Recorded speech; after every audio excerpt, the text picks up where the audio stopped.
एक गांव में शामू नाम का एक व्यापारी अपनी पत्नी शालू के साथ रहता था। एक दिन शामू को शहर से लौटते हुए लेट हो गया, तो उसने सोचा क्यों न जंगल के रास्ते से चला जाए। ओहो, आज तो काफी ज्यादा लेट हो गया। ऐसा करता हूँ, जंगल के रास्ते से निकल जाता हूँ, जल्दी ही अपनी शालू के पास पहुँच जाऊंगा। वैसे भी आज कह रही थी आलू के समोसे बनाएगी मेरी शालू। लेकिन जैसे ही शामू जंगल के अंदर आगे बढ़ता है, अंधेरा बढ़ने लगता है।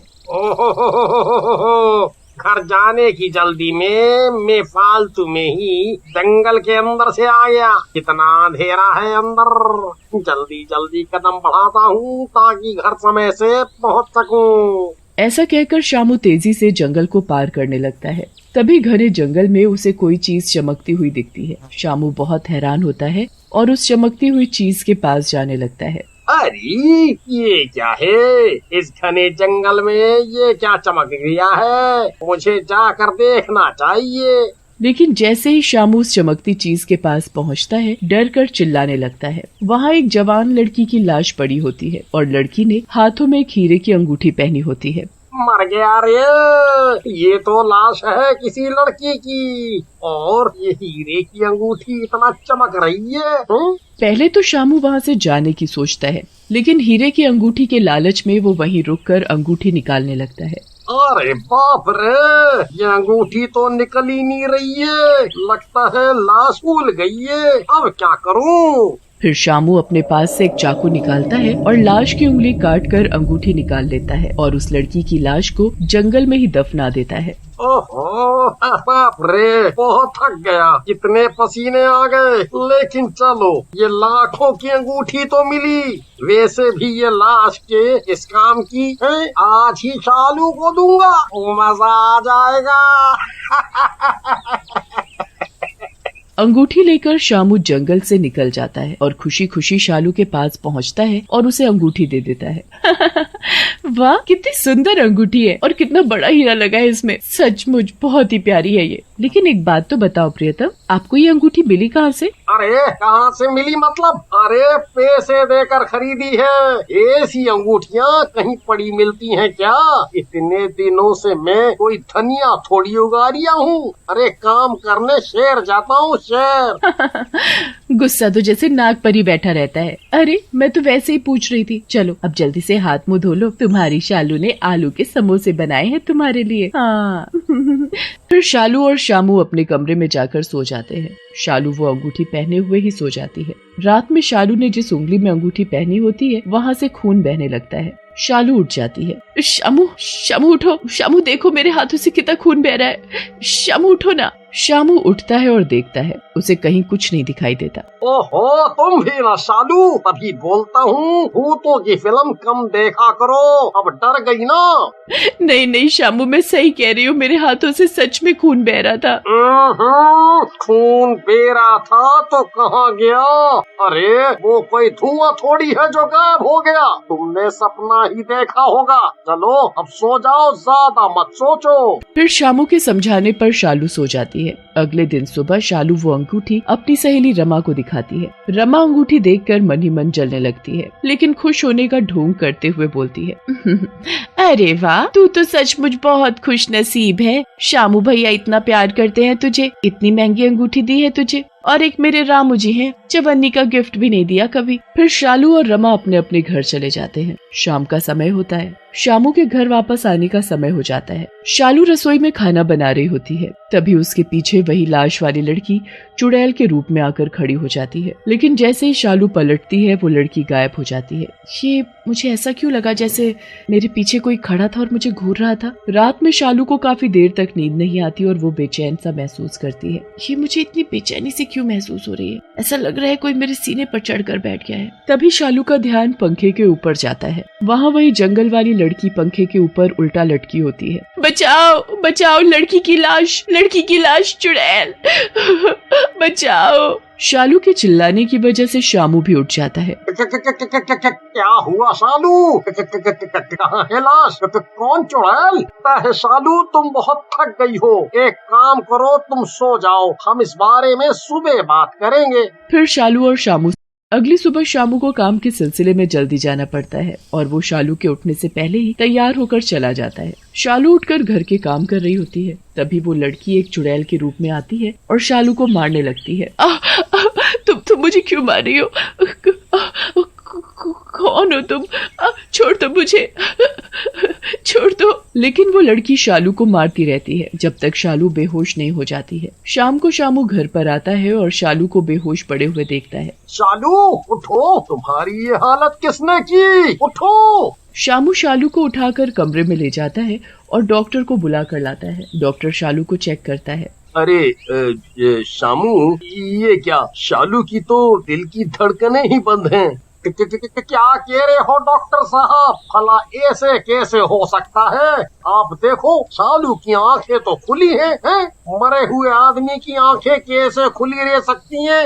आप दोबारा चेक करो। लेकिन डॉक्टर डर जाता है और वहाँ से चला जाता है। शामू डॉक्टर को छोड़कर जैसे ही कमरे में आता है, वो देखता है शालू कमरे में नहीं है। ये शालू कहाँ गई?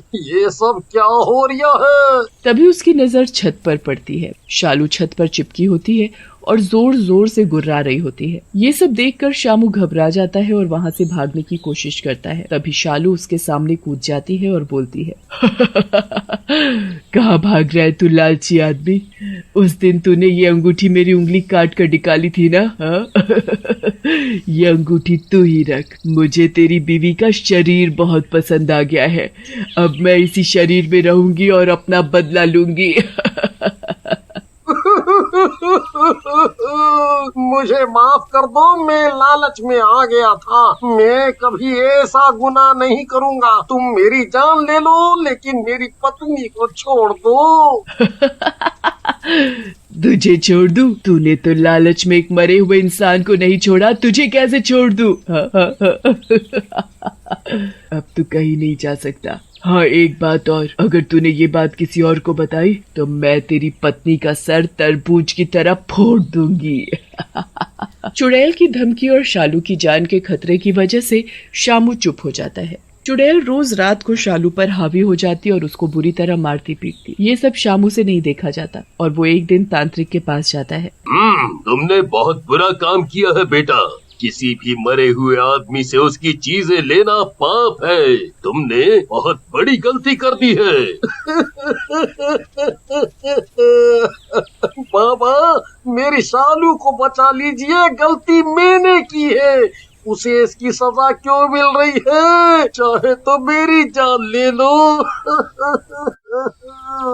रो मत बच्चे, हमें तुम्हारी पत्नी की जान बचाने के लिए उसी जगह पर जाना होगा जहां उस लड़की की लाश थी। फिर उसका अंतिम संस्कार करना होगा ताकि उसकी आत्मा को मुक्ति मिल सके। फिर तांत्रिक और शामू जंगल की तरफ चल पड़ते हैं। जंगल के अंदर जाकर वो लोग लाश के पास पहुंचते हैं और उसका अंतिम संस्कार करने के लिए उसे उठाते हैं। तभी चुड़ैल वहां आ जाती है।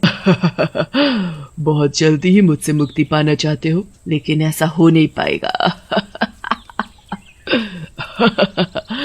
चुड़ैल, इन दोनों को छोड़कर यहाँ से चली जा, नहीं तो मैं तुझे छोड़ूंगा नहीं। तांत्रिक, तेरी इतनी हिम्मत नहीं है कि मुझे छू पाए। अब मैं इस लड़की का सर फोड़ दूंगी। लेकिन इससे पहले चुड़ैल कुछ करती, तांत्रिक चुड़ैल के पास जाकर उसका सर पकड़ लेते हैं और शामू को बोलते हैं, शामू बेटा, जल्दी से इस लाश को जला दो, नहीं तो मैं इसको ज्यादा देर रोक नहीं पाऊंगा और ये तुम्हारी पत्नी का सर फोड़ देगी। शामू जल्दी से लाश को जला देता है। उधर लाश के जलते ही शालू के शरीर में भी आग लग जाती है। ये क्या हो रहा है बाबा? ये तो मेरी शालू भी जलने लगी। तुम चिंता ना करो बेटा, कुछ ही देर में तुम्हारी पत्नी ठीक हो जाएगी। ये तो चुड़ैल है जो जल रही है।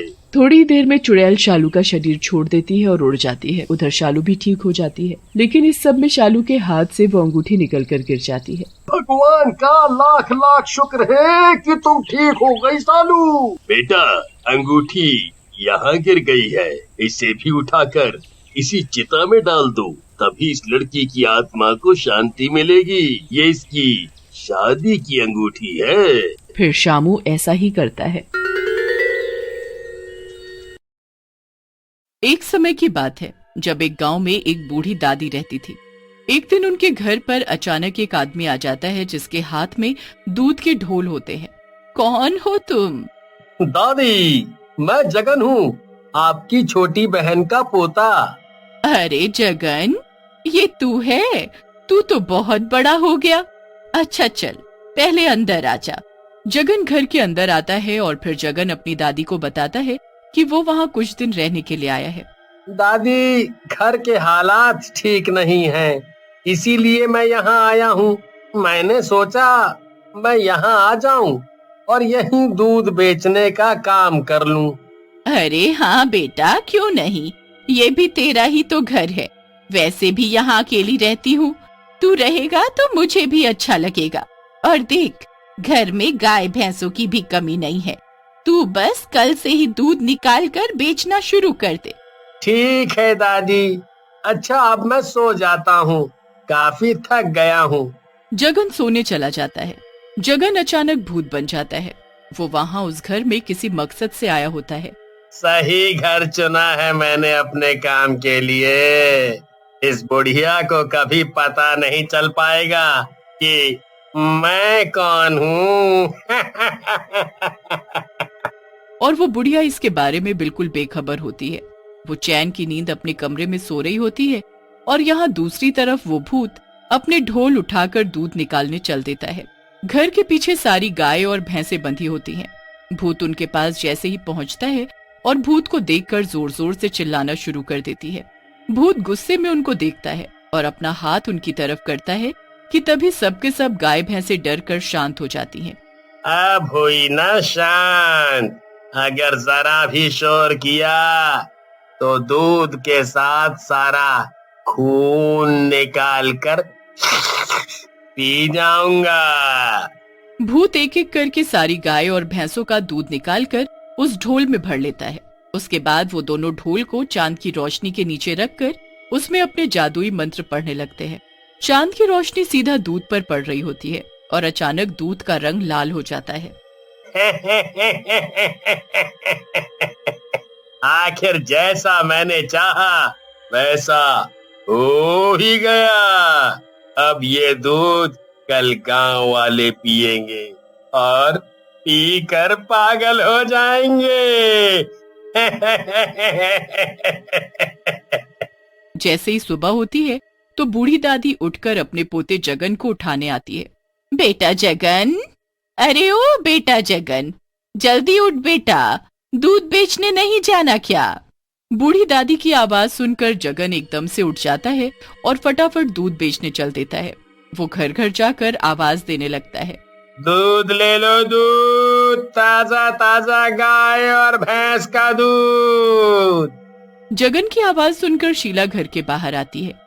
अरे भैया, तुम कौन हो? पहले तो तुमको कभी इस गांव में नहीं देखा। जी, मैं वो बूढ़ी दादी है ना, तो पीपल के पेड़ के पास बड़े से घर में अकेली रहती हैं, उन्हीं की बहन का पोता हूँ। यहाँ काम करने आया हूँ। अच्छा अच्छा, तुम दादी के पोते हो? फिर तो मैं तुम्हारी चाची हुई। अच्छा, तो तुम मुझे अब 2 किलो भैंस का दूध दे दो। जी, अभी देता हूँ। वो फटाफट शीला चाची को 2 किलो दूध देकर वहाँ से दूसरे घरों में भी दूध बेचने चल देता है। धीरे धीरे वो पूरा दूध गांव में बेच आता है। उसके बाद वो अपने खाली ढोल लेकर घर वापस आता है और आंगन में आकर बैठ जाता है। अरे आ गया, तू चल आकर खाना खा ले। हाँ, मैं अभी आता हूँ। जगन अंदर जा ही रहा होता है कि शीला मौसी उसे घर के बाहर से भागती हुई दिखती है और उनकी गोद में उनका 1 साल का बच्चा भी होता है। लगता है दूध ने अपना असर दिखाना शुरू कर दिया। शाम तक गांव में हड़कंप सा मच जाता है, पर दादी इस बात से बेखबर होती है। फिर रात को दादी जब किसी काम से शीला की पड़ोसन बिमला के घर जाती है तो उनसे एक नई बात सुनने को मिलती है। क्या आपको शीला के बेटे के बारे में कुछ नहीं पता? क्या हुआ उसके बेटे को? अरे जब शीला काम में लगी हुई थी तो उसका बेटा आंगन में अपनी छोटी बहन के साथ खेल रहा था। फिर शीला को रोने की आवाज आई तो उसने जाकर क्या देखा कि उसका बेटा अपनी छोटी बहन को दांत गड़ाकर उसका खून पी रहा है। अरे बाप रे बाप, ऐसा कैसे हो सकता है? अरे वो तो कुछ नहीं, उसके बाद से वो कुछ खा पी भी नहीं रहा, बस खून और मांस मांग रहा है।